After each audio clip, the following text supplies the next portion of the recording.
What's up, everybody? It's your girl B Octavia, and I am back with another video. Welcome to my channel. If you are new, I'm from Washington DC and I'm 25 years old. So jumping right into this video, I'm gonna tell y'all what we talking about today. What and who we will be talking about today is Ennis William Cosby. We will be talking about his life and his unfortunate and untimely murder. And this is the only son of Bill Cosby. Now, all of us have kind of grown up on Bill Cosby. Everybody was familiar or is familiar with Bill Cosby in one way or another, time back to our childhood. And you know me, you know what I'm saying? Like, I have shared unapologetically how I felt about the recent things on Bill Cosby and things like that. But putting that aside and remaining unbiased, remaining neutral, I will 100% separate my feelings towards the Bill Cosby situation. You know what I'm saying? And in this scenario, look at him as the father. You know what I'm saying? I didn't even know he had a son. I really didn't even know he had kids, period. Especially growing up, I only thought of the TV show when speaking on Bill Cosby. But he did have a daughter. She recently passed, God rest her soul. And his son, which his murder was in 1997. Ennis Cosby was 27 years old in early January 1997 when his killing occurred. He was just months shy of turning 28. Ennis had a lot going for him. He was born April 15th, 1969, at a time where his father, Bill Cosby, was doing a comedy series called The Bill Cosby Show. In that series, Bill played a physical education teacher at a Los Angeles high school. Ennis and his siblings grew up in Southern California, spent time in Pennsylvania and New York City. So Bill Cosby and Camilla, his wife, they got married in 1964, and together they had 5 children. So while in Philadelphia, Ennis attended a private boarding school outside of Philadelphia. In this private school, Ennis soared as an athlete, playing football, basketball, lacrosse, and track and field. Academically, however, that was a different story. Like many of us suffer from maybe mild or severe learning disabilities. Ennis had dyslexia, but it went undiagnosed for a long period of time, so his grades reflected that. And sometimes when it's something that you can't explain, like dyslexia, you kind of get embarrassed of it, or you feel like nobody is going to understand exactly what you're saying, and what you're saying is different from what somebody else is saying, you know? Sometimes all you need is encouragement. All you need is a positive push. And I sense that because Ennis was a very good athlete, especially during those times, like, teachers wasn't really tripping that you was failing. You know what I'm saying? You doing what you got to do and being the face for the school type of thing. In some ways, they still do that, but it's more strict now that you got to have your grades straight. So I do believe that the teachers might have overlooked his grades flunking down, you know, astronomically, because he was a good athlete. Nonetheless, because his grades was going down, it caused tension and friction between him and his parents. Bill and Camille, oh, that shit go together. Bill and Camille. Okay. They both had advanced educational degrees. If you didn't know then, now you know that Theo Huxtable, the character that was on the show that we all known and loved at a point in time. Theo Huxtable was based on Ennis Cosby. And their relationship was also reflected in these storylines of Theo struggling in school until he was properly diagnosed with dyslexia. And also, in turn, the show depicted, you know, the father aspect of, okay, maybe I don't need to be so hard on my son. It's something that he didn't understand. You know what I'm saying? It's something that he had to come to realize, just like Ennis did. In real life, Ennis was diagnosed with dyslexia when he entered Morehouse College. A friend of his encouraged him to get tested, and with that positive push, Ennis was able to finally get the help that he needed.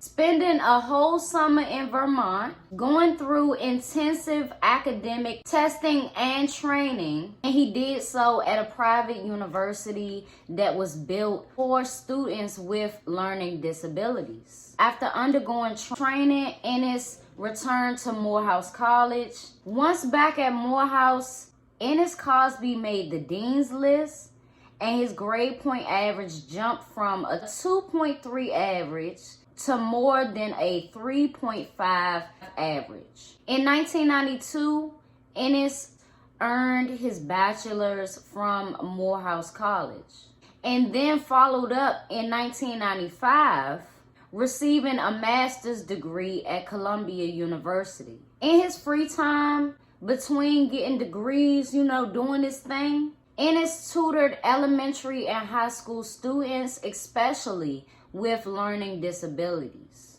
Ennis grew up knowing exactly who his father was. He knew that his father and his family, you know, had some type of money. He knew that his father worked very hard and he was very popular, and some would say famous. But as he became a man, he wanted to live a normal life and kind of separate himself from that. He didn't want people to, you know, give him any special treatment because of who his father was. Ennis's close friends recall him as a very determined, dedicated, and outgoing person. At the time of his tragic murder, Ennis was working towards his doctorate in special education at Columbia University. Future-wise, his plan was to build and open a school for children with learning disabilities. Unfortunately, his bright plans and future came to an abrupt halt on January 16, 1997.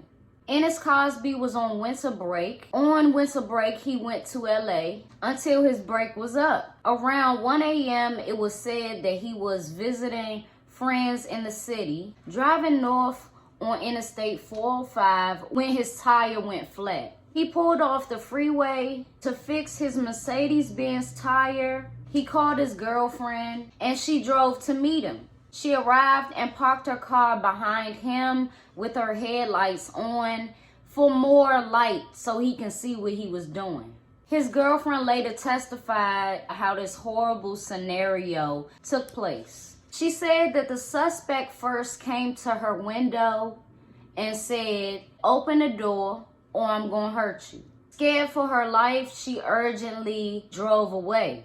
After driving down the road a little bit, she heard a gunshot and it compelled her to turn around and go back to her boyfriend. When she got back, she saw a man running from Ennis's direction, and she could see Ennis laying on the ground in a pool of his own blood.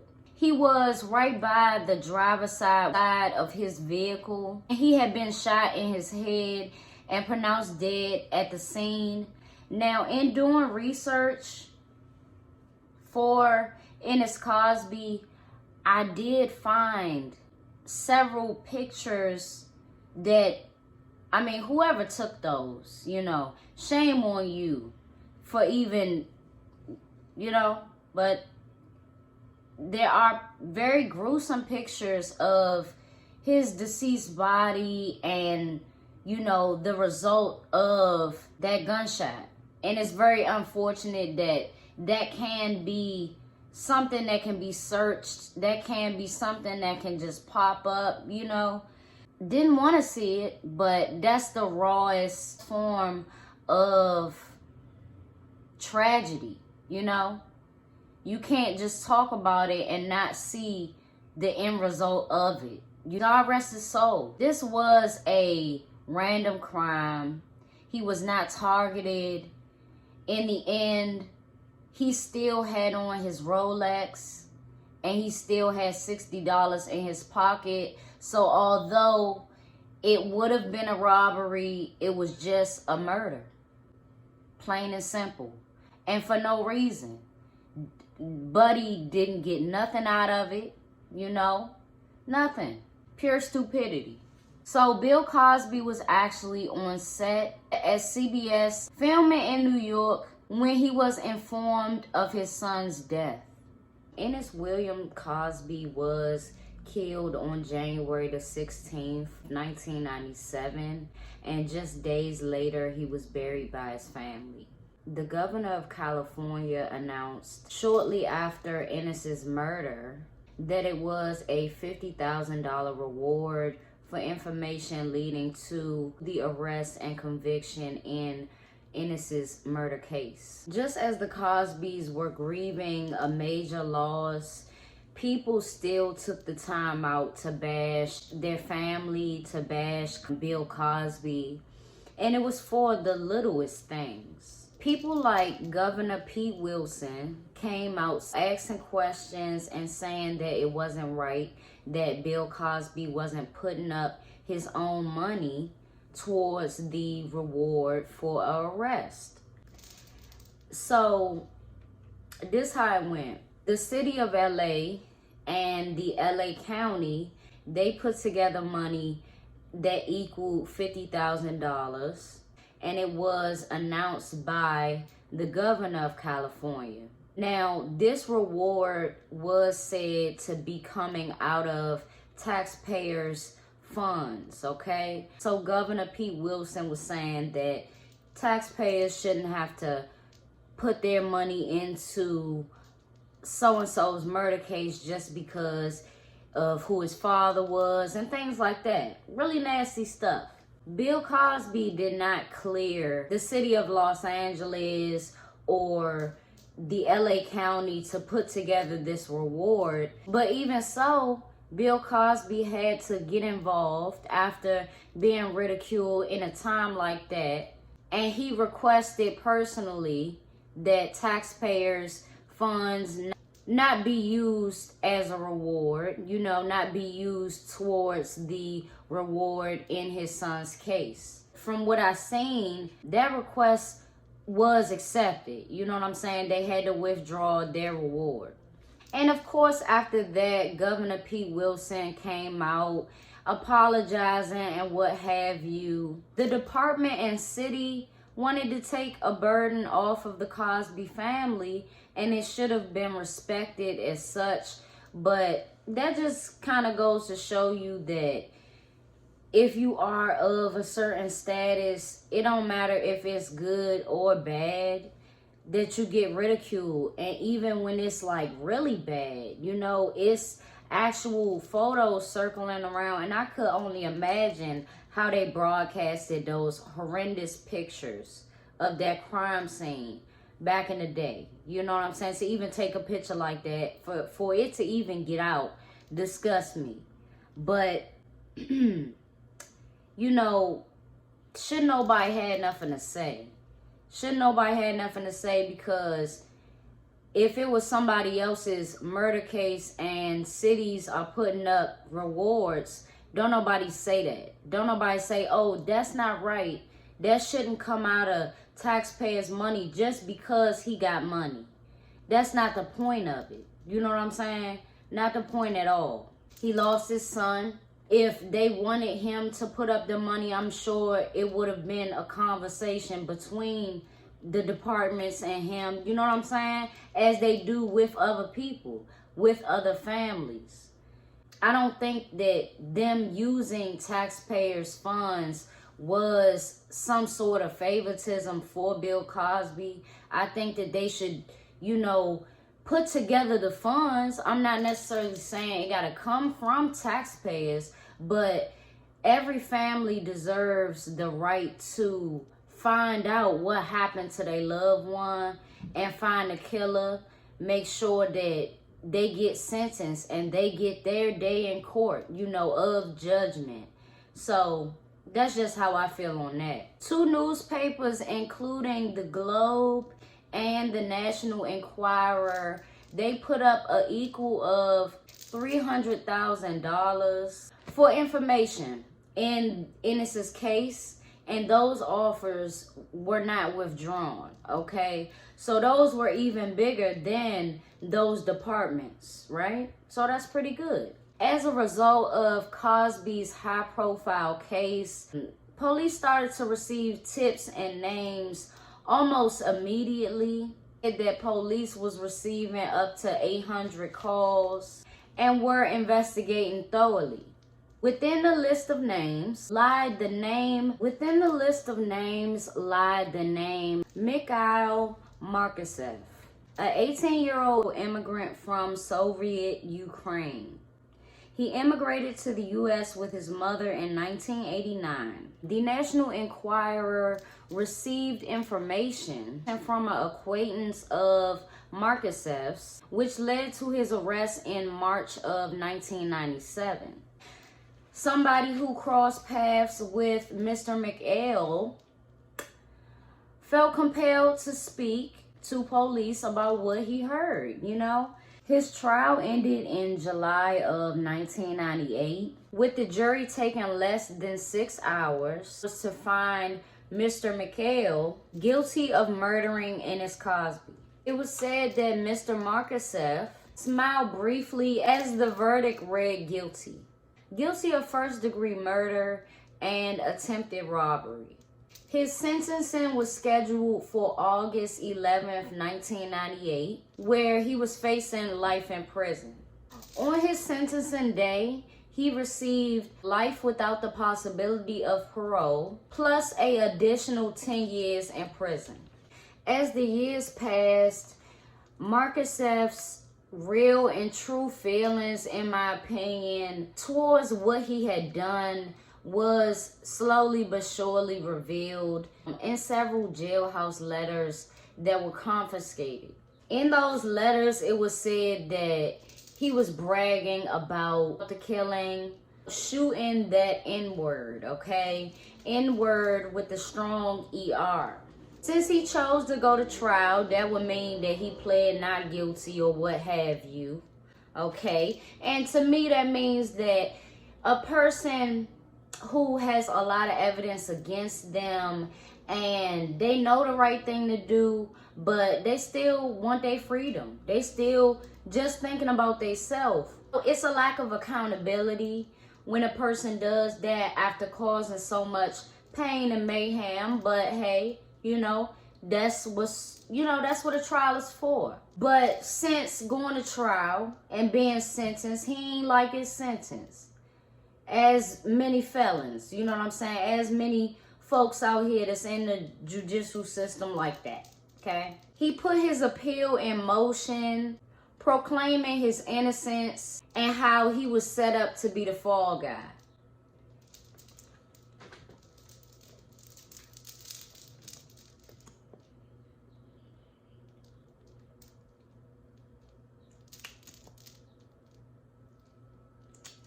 To be honest with you, this why I don't like conspiracies, because people be trying to make their own conspiracies. When it's like, look, you ain't had no food in your stomach. You know what I'm saying? Say what the real things is. You ain't had no food in your stomach. You also did not have a car. That's why you was finna take that young girl car. She sped away, okay? Lord knows what you was finna do. And the thing about it is, you actually came in contact with a person who had money on them, who was outside of their car already. You could have took the car and got on. You know what I'm saying? But you had some type of thirst or desperation for killing. You had to. Because it don't make no sense for you not to take nothing. You know?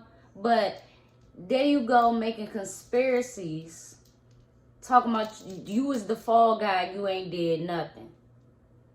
I don't believe that. I don't believe that. A lot of people say that. Look. No fall guy, you did it. Take accountability, right? And it's safe to say that, you know, once he was sentenced, he was like 19 years old. Probably about to be 20 or what have you. So still young, still needs to desperately mature. Maybe he did, maybe he didn't. But in the end, which was February of 2001, just 5 years after Ennis Cosby's death, his killer made a full confession, finally saying the truth of the matter, you know what I'm saying? And most importantly, he withdrew the rest of his appeals. And what that means is, I think that, you know, once you sentence, you get a certain amount of appeals. And once you exhaust it, you exhaust it. I don't know how many you get, but it ain't like it's that many, you know what I'm saying? And it's over a span of probably decades that you get one. Basically making it impossible for him to ever gain his freedom, you know? So he took that right away. He withdrew his right, which I think is the right thing to do. I didn't think that you could do that, but I think that more people should, because after you, like I said, after it's proven, not just that they read the verdict and it's guilty in their eyes, like if it's a whole rack of evidence, including the gun that was in the beanie that was on your head, all of these different things, I just feel like once you get sentenced, you shouldn't have no right to do that. You shouldn't have no right to appeal it and you be able to get out on some type of technicality, but it's so much evidence. Nah, I'm not with that. I think that he even tried to, like, after figuring out who Bill Cosby was and who his son was and, you know, the victim, I think that that's when he really tried to gain his freedom in saying that he was the fall guy and it was some elaborate type of situation when it wasn't. You know, you came up on that man when he was trying to change his tire, you know, not bothering you. And what he did in his life was not only help, but he helped a lot of children. He helped a lot of high school students. Around 18, you should be somewhere in school or freshly got your high school diploma, but it don't seem like, it doesn't seem like the killer was on that, you know. I think that as an immigrant, you know, it's almost their right to, it's like you got a lot to prove, and it's not to us, you know what I'm saying? It's not to nobody, it's to you, to get accustomed to the U.S. and to get accustomed to how to get certain things, gaining your ID, whatever the fuck you need, you know what I'm saying? But to be on a path of going straight the street route, it's no way that his killer wasn't going to end up there anyway, you know? Like, as an immigrant, you should rise like a phoenix, you know? Just like black people got to struggle and black people have certain obstacles and disadvantages, I feel like immigrants do too. And in some ways, even more, because we was born here, you know what I'm saying? A lot of us was born here. So it's a lot that we can't relate to in, you know, how hard it is to come to basically a new world and get adjusted. I don't even think he really knew who Bill Cosby was, you know.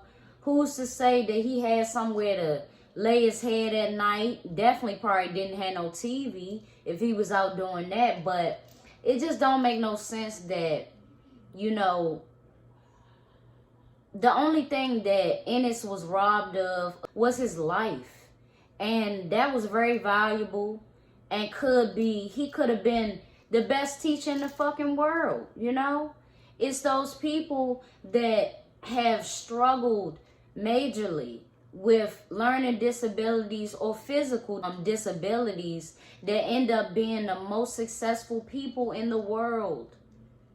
The most successful. So when I see Ennis Cosby's picture and I read the long list of achievements that he was able to accomplish in 27 years, it is very inspiring. And as the killer robbed Ennis of his life, the killer robbed himself of a life where he could have became a legal citizen, or just, you know what I'm saying, lived a substantial life.